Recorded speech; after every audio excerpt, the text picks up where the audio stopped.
Dans la banlieue de Los Angeles, Maddie Whittier, 18 ans, vit dans une maison spécialement aménagée pour ses besoins. Elle souffre d'un déficit immunitaire combiné sévère, DIC, une maladie rare qui affaiblit considérablement son système immunitaire. Cela signifie qu'elle est extrêmement vulnérable aux virus et bactéries, comme si elle était allergique à tout. Le moindre microbe peut la rendre gravement malade, et tout ce qu'elle touche ou mange peut représenter un danger. Bien que cette condition puisse parfois être traitée, celle de Maddie est atypique, ce qui l'oblige à vivre recluse.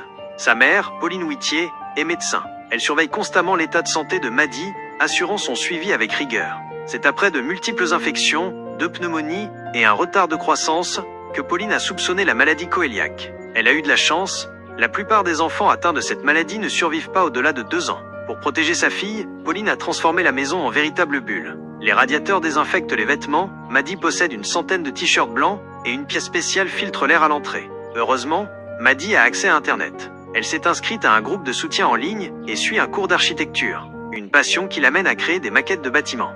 Le père et le frère de Maddie sont morts, alors qu'elle était encore bébé. Pendant que Pauline travaille, une infirmière nommée Carla veille sur elle. Maddie ne côtoie qu'elle et sa fille Rizzo. Après 15 ans de présence, Maddie commence à ressentir une certaine lassitude. Un matin, Maddie entend du bruit dehors. En regardant par la fenêtre, elle aperçoit une nouvelle famille emménagée. Un adolescent, Holly Bright, l'aperçoit et lui lance un salutat. C'est la première fois depuis longtemps que Maddie échange avec un inconnu. Ce jour-là, c'est son anniversaire. Pauline prend congé pour célébrer avec elle.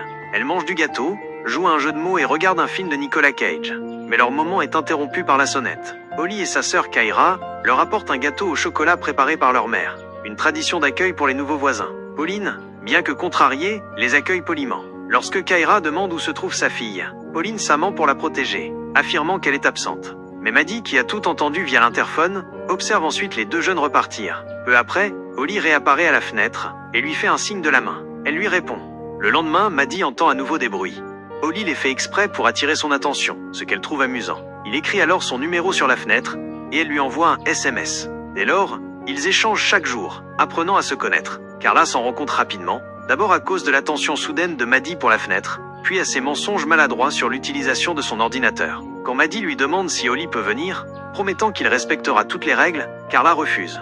Plus tard, Rizzo vient lui rendre visite. Maddie lui confie ses sentiments pour Holly. Rizzo lui dit que les choses deviennent enfin intéressantes pour elle, mais qu'elle ne sera pas là pour en être témoin, car elle partira à l'université à l'automne. Un soir, Holly se tient dans le jardin, connecte son téléphone à l'enceinte sans fil de Maddie et fait jouer Heartbeat Sounds de José González. Ils posent leurs mains contre la vitre et Maddie rêve de l'embrasser. Quelques jours plus tard, Carla a une surprise. Elle autorise Holly à entrer, à condition qu'il reste de l'autre côté de la pièce. Maddie se change, le rejoint et, après quelques instants de gêne, se détend et engage la conversation. Quand Holly lui demande où elle irait si elle pouvait sortir, elle répond « L'océan, à seulement 3 miles de chez elle, qu'elle n'a pourtant jamais vu. » Plus ils discutent, plus ils se rapprochent. Holly, nerveux, jette son bracelet contre le mur. Carla les interrompt, vérifie qu'ils ne se sont pas touchés. Puis taquine Maddie en voyant son regard rêveur. Maddie souhaite le revoir. Carla propose une autre visite la semaine suivante. Si Maddie se sent aussi bien qu'aujourd'hui. Mais cette nuit-là, Maddie assiste à une scène violente. Elle voit Holly se faire frapper par son père. Inquiète, elle sort pour s'assurer qu'il va bien. Holly, paniquée, lui demande de rentrer. Pauline arrive, choquée, et ramène sa fille à l'intérieur. Elle la gronde pour avoir pris un tel risque, et comprend rapidement qu'Holly n'est pas un inconnu. Elle ne croit pas Maddie lorsque celle-ci affirme qu'ils n'ont fait que discuter en ligne. Le lendemain, elle renvoie Carla pour avoir laissé entrer Holly malgré son interdiction. Peu après le départ de Carla, Maddie tombe malade. Pauline la garde au lit, sans téléphone ni accès à Internet. Quand Maddie se sent un peu mieux, elle va à la fenêtre. Holly est là. Ne pouvant plus communiquer par SMS, il commence à lui écrire des messages qu'il colle contre sa fenêtre. Il s'excuse, mais Maddie lui répond que ce n'est pas sa faute. Le lendemain, elle découvre la grande fenêtre du rez-de-chaussée recouverte de photos de l'océan. Un message d'Holly indique que chaque océan mérite d'être vu par elle. Touchée, Maddie décide de prendre son destin en main. Elle écrit une lettre à sa mère pour la remercier et lui dire qu'elle l'aime, mais qu'elle a besoin de vivre. Elle ne fait pas ça pour Holly, mais pour elle-même. Elle quitte la maison, ressentant pour la première fois la chaleur du soleil sur sa peau, puis va chez Holly. À peine arrivée, elle l'embrasse. Elle lui ment en prétendant avoir suivi une thérapie génique, pour ne pas lui donner de faux espoirs. Elle croit aller mieux, mais sa mère est inquiète. Maddie décide de fuir pour voir le monde, persuadée qu'elle ne saura jamais ce que vivre signifie si elle reste enfermée. Grâce à une carte de crédit commandée en secret, elle achète 2 billets pour Hawaï et invite Holly à la suivre. Il accepte. Avant de partir, Holly demande à sa sœur de s'occuper de leur mère et de ne rien dire. Sur la route, Maddie se sent d'abord nerveuse, mais finit par se détendre, et demande même à Holly d'accélérer. Lorsqu'il monte dans l'avion, Pauline découvre la lettre de sa fille et prévient la police. Elle interroge Kira, qui garde le secret. À Hawaï, le couple s'installe dans la cabane que Maddie avait fréquentée bébé. Ils passent la journée à la plage. Elle apprend à nager, découvre l'océan, plonge avec masque et tuba, et admire le coucher de soleil avec Holly. La nuit, ils partagent un moment d'intimité. Mais le lendemain, Maddie fait une forte fièvre. Holly appelle une ambulance. À l'hôpital, elle se sent faiblir. Rêve d'Holly loin d'elle, puis se réveille à la maison, auprès de sa mère. Elle contacte Holly en ligne, s'excuse et met fin à leur relation, expliquant qu'elle est épuisée. Holly, peinée, lui avoue qu'il n'a pas tout dit non plus, puis se déconnecte. Les jours passent. Maddie tente de reprendre sa routine et ignore un email d'Holly. Une nuit, elle le voit partir avec sa famille et découvre un message d'adieu.